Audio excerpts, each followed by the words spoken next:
ನನ್ನ ಹೆಸರು ಕರಿಬಸಮ್ಮ. ನಾನು 10th A ವಿಭಾಗದಲ್ಲಿ GHS ಗೃಹಲಕ್ಷ್ಮಿ ಬಡಾವಣೆಯಲ್ಲಿ ಓದುತ್ತಿದ್ದೇನೆ. ಈ ಮಾಡೆಲ್ ಹೆಸರು 3D ಪ್ರಿಂಟರ್ ಮಷಿನ್ ಅಂತೇಳಿ. ಇದರಲ್ಲಿ ನಾವು ಹಲವು ರೀತಿಯ ವಸ್ತುಗಳನ್ನು ತಯಾರಿಸಬಹುದು. ನಮಗೆ ಎಷ್ಟು ಸೈಜ್ ಬೇಕೋ 3D ಮಾಡೆಲ್ಸ್ ಮಾತ್ರ ತಯಾರಿಸೋಕ್ಕಾಗೋದು. ಈಗ ನೋಡ್ತೀವಿ, ಇದು ಬಿಳಿ ಬಣ್ಣದ ಫಿಲಮೆಂಟನ್ನು ತೆಗೆದುಕೊಂಡು ಇದರಲ್ಲಿ ವಸ್ತುಗಳನ್ನು ತಯಾರಿಸಬಹುದು. ಇನ್ನೂ ಹಲವು ರೀತಿಯ ವಸ್ತುಗಳನ್ನು ತೆಗೆದುಕೊಂಡು ನಾವು ಪಿರಮಿಡನ್ನು ಬಳಸಬಹುದು. ಪಿರಮಿಡನ್ನು ಆಕಾರಗಳನ್ನು ತೆಗೆದುಕೊಂಡು ಬಳಸಬಹುದು. ಇದು ಹಲವು ಕ್ಷೇತ್ರಗಳಲ್ಲಿ ಬಳಸಲಾಗುತ್ತದೆ.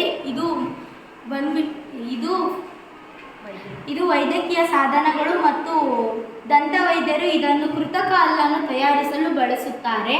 ಮೆಕ್ಯಾನಿಕಲ್ ಇಂಜಿನಿಯರ್ಸ್ ಯಂತ್ರಗಳ ಬಿಡಿ ಭಾಗವನ್ನು ತಯಾರಿಸಲು ಬಳಸುತ್ತಾರೆ. ಆಟೋಮೋಟಿವ್ ಇಂಜಿನಿಯರ್ಸ್ LMF ಬೆಲೆಗಳನ್ನು ಕಡಿಮೆ ಮಾಡಲು ಬಳಸುತ್ತಾರೆ. ಉಪಕರಣಗಳ ತಯಾರಿಕೆಯಲ್ಲಿ ಸಿರಿಂಜ್ಗಳ ಅಂಚುಗಳನ್ನು ತಯಾರಿಸಲು ಬಳಸುತ್ತಾರೆ.